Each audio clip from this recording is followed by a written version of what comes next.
Good morning.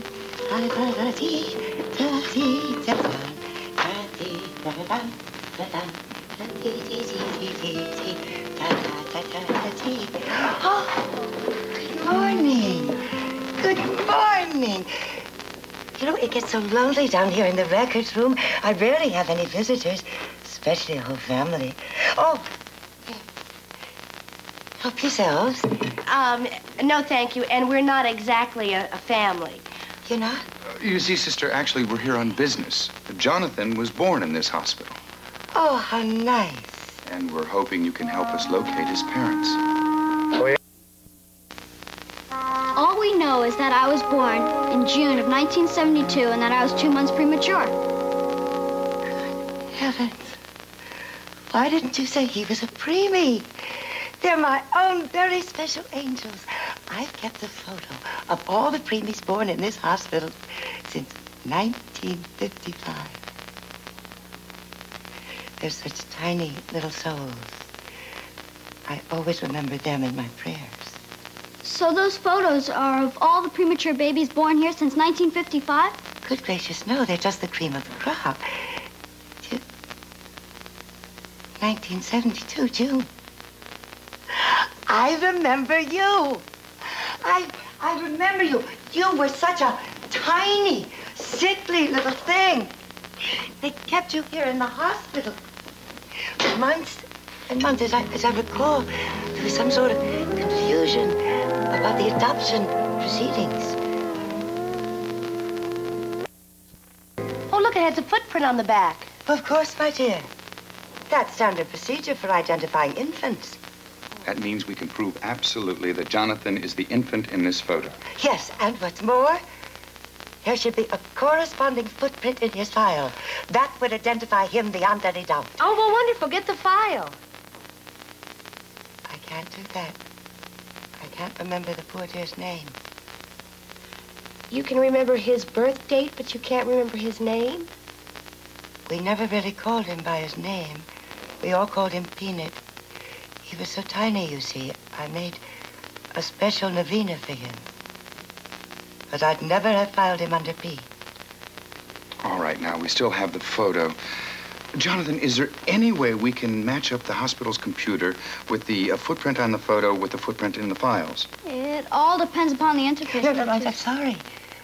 But you see, my files haven't been put into the computer yet. We're a bit old-fashioned here. Then I'll do it myself. I'm an expert. Saints be praised. I warn you, there are over 40,000 footprints. 40,000 footprints? Jonathan, even if we managed to locate the files from 1972, it could still take... months. Well, you better get started then, because that footprint is the only lead we've got. No, actually, it's not. If my memory serves me, the obstetrician who delivered little Peanut is still on staff. Dr. Gerhardt would remember more about this case than I would. Why don't you just give us the name of Jonathan's parents, and then we'll just take it from there ourselves. I'm sorry, but I simply don't remember. You must understand that I've delivered an awful lot of babies. Many. Doctor, you know, it's very obvious that you're a very caring and concerned human being. Oh, thank you. Yeah. And it's also very obvious that you're a dedicated physician who takes a deep personal interest in every one of his patients. Well, one tries. Yes. So you'll excuse me if I find it hard to believe that you would forget a very special baby like Peanut. Oh, yes. Yes. Everything you say is quite true. Oh, I remember Peanut quite vividly, yes.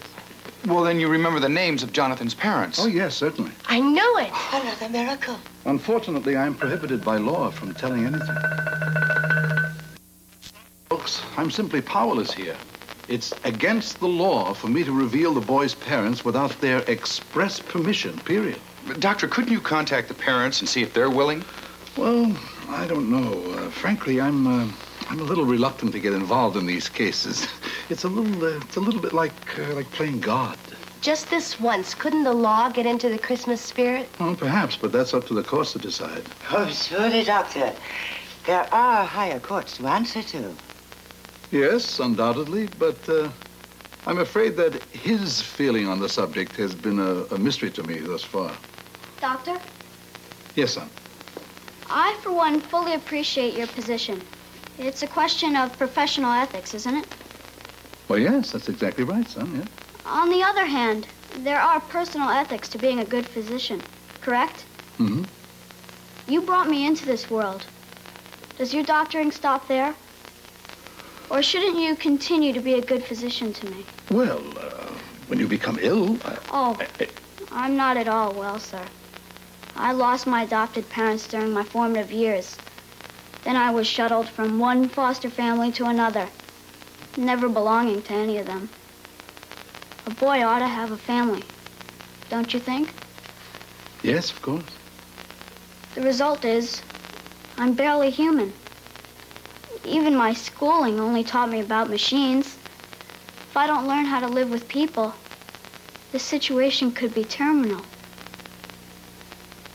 Doctor, please find a way to heal my life.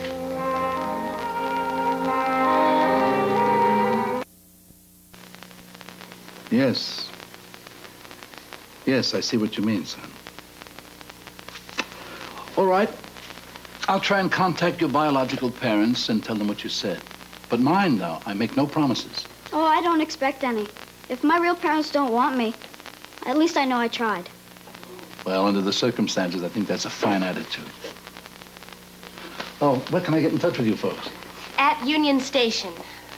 Yes, we have a private railway card, siding number 12. Oh, that's very interesting. Well, I hope to be calling you in a few days. Thank you very much, Doctor. Not Thank at all. you. Thank you. Bye. Goodbye. Thank you. Not at all. Goodbye. Thank you and goodbye, sister. Yes. Isn't our Peanut the most splendid little boy? Mm-hmm. He does deserve a chance to be loved by a family of his own. It's a wonderful thing you're doing, Doctor. Is it? I wish I was so sure, sister.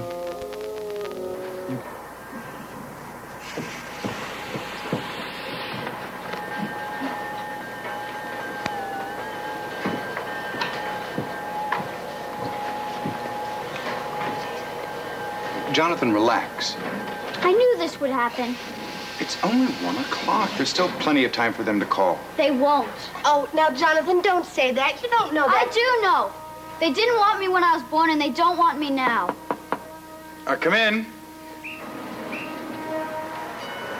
Excuse me, Mr. Chamberlain. John and Gail Gillard to see you. Oh, yes, show them in.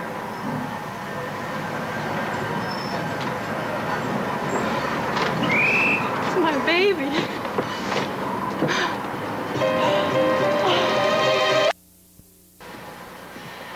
Oh, you look just like I thought you would. Are you claiming to be my parents? We came the minute Dr. Gerhardt called us. I suppose you can prove who you say you are. Jonathan. That's all right. We understand. Well, look, why don't we sit down? Maybe we'll feel more comfortable, huh? Yes, excellent. Wait, sit down over here. Pull up a chair for you. Jonathan? There you go. Oh, thank you. Maybe if we told you about your birth. You were 2 months premature. You weighed 4 pounds, 3 ounces. They had to keep you in that hospital for 10 weeks just to fatten you up some. You were such a tiny little thing back then. I visited you every night for those 10 weeks. I wasn't allowed in the nursery at first, but I watched you from outside the glass. And then after a while, the nurse took pity and let me in. I held your hand, talked to you. I sang. Oh, you grew so strong and so healthy.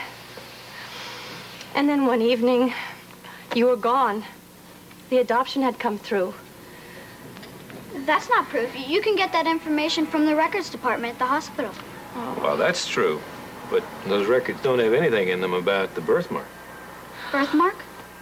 Big toe, left foot, shaped kind of like a little mushroom. Nobody knew about that.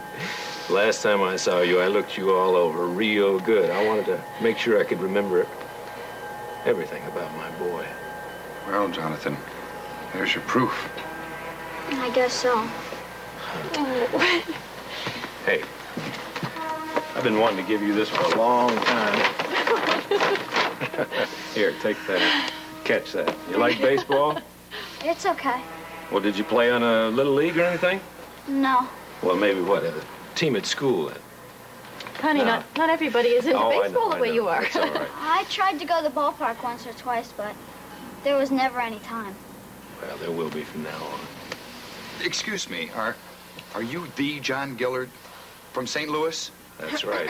I knew it, Jonathan. Your father is the best pitcher in the National League. Oh, I don't know. Rick Sutcliffe might have a thing or two to say about that.